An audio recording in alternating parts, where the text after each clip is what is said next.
What's up, everybody? World of Devin here, story time. Now, you know I cannot leave you hanging without one story this week. I usually put them out on Wednesday, but honestly, I done messed the entire timeline up. So, today's story we're gonna talk about is going to my grandma's house. Why not? So, basically, growing up, my grandmother was a huge, important figure in my life. Someone that we all looked up to and someone that we all dearly miss. Sadly, she passed away at the young age of, I think it was 52, 53, one of those. I could be wrong. If I am, no disrespect. But she passed away back in 03, and we felt it. We really did. It's kind of hard, somebody passing, you know, knowing that you've been seeing them your entire life, and you know you've caught so many memories from that person, and it's just crazy. It really is. You go over that person's house every weekend. You know, I'll just tell you the story, okay? So from the time I was born, you know, we've always gone over to my grandmother's house. You know, what one thing we would do first thing in the morning, we would clean up. You know, my mom would play that. She would play that R&B and stuff, and that Motown. You know, we'd be like around the house, like just freaking running everywhere like roaches. You know, cleaning up the house, getting ready to go over to grandma's house.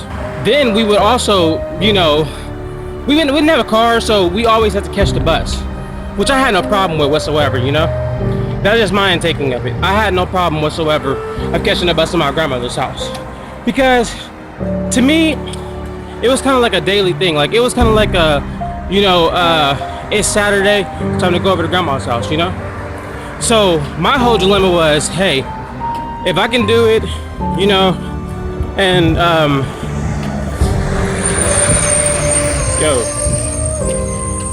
hold up, too much traffic. I can show you the story in like a quick second.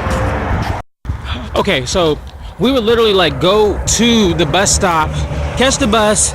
I remember the exact bus. I remember the exact thing that happened, how we got there and whatnot. Now, my grandmother lived across the street from, I believe, a middle school. I could be wrong. I didn't know what it was. High school, middle school, so be it. And when we would get over to my grandmother's house, of course, we would eat first. Let's talk to my grandmother. My grandmother would always be posted up on the couch watching either Cops, America's Most Wanted, or the Tina Turner movie. You know, that was grandma's regular lineup, you know? And it was like always that certain, you know, like you keep that certain scent with you every time you go over to your grandmother's house. Like, they always have that certain scent in their house. Well, she did, you know? Now, I'm not gonna tell you if it was good or bad, because, you know, I don't think it's business that needs to be said, but we did always go over to grandmother's house, and we always pushed ourselves into believing that, you know, we can do this forever. So we ate and we watched TV and we played with our cousins. Now, playing with our cousins basically was kind of like, hey, let's go to the park, or let's hop the fence of the school. Now, we would hop the fence of the school across the street, and we would literally find an empty basket in the middle of nowhere, and we would literally get inside this basket and push each other and pretend that we're on a roller coaster. One time, at one point, my cousin was pushing my brother in the basket.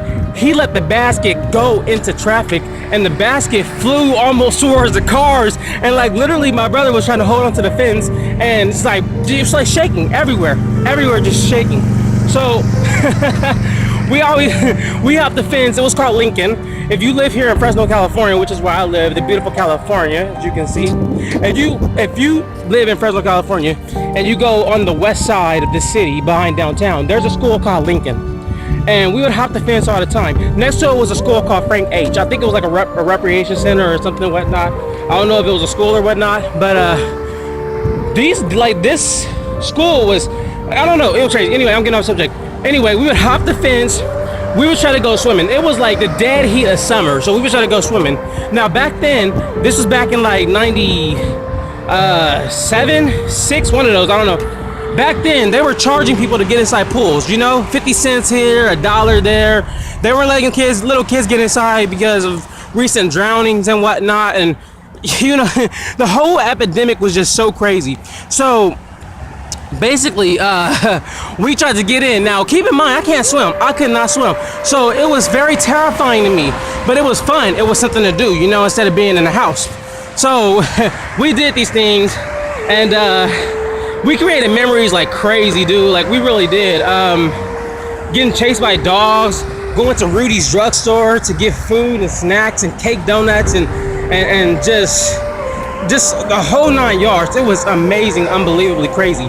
And I guess, you know, one thing is said after another, you know, like certain things happen for a reason. Like I said, my grandmother passed away in 03, and it's very sad. And I mean, of course it's sad, you know, it's just very crazy, because when it happened, like, that then and there I knew, like, I was young at the time, but like then and there I knew, like, man, I'm not gonna see this woman no more, you know?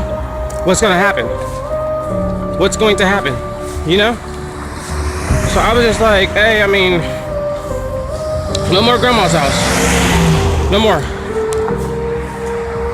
No more grandma's house. None. Couldn't do it no more. So my whole thing was, hey, my grandmother always taught me, you know, don't take heat from nobody. She taught us all that, you know? And if you look at a lot of people's formulas today, including my sisters, we all like to have cookouts every now and then. She lets people spend the night at her house. She lets people, like, get comfortable, you know? And we all got that from my grandmother. And I'm thankful to her for, let me take my glasses off when I say this. I'm thankful to her for pushing that out for us, because without her, we wouldn't be anywhere in this world, you know? Of course, without my parents, well, my parents either, and even God, you know, above anything, above everybody, we wouldn't be anywhere. So I thank you, Grandma. I love you. Rest in peace. We miss you so dearly. I wish we could see you again. Someday we will. Same day we will. But yeah, that was a story about me going over to my grandmother's house. It was iconic, classic moments that I will always keep with me forever in my life. But yeah, if you like stories like that, and if you want more content like that, please do me a favor, hit that like button down below, that subscribe button down below for more content like this, and I will keep pushing it out for you. Till then, I'll see you later.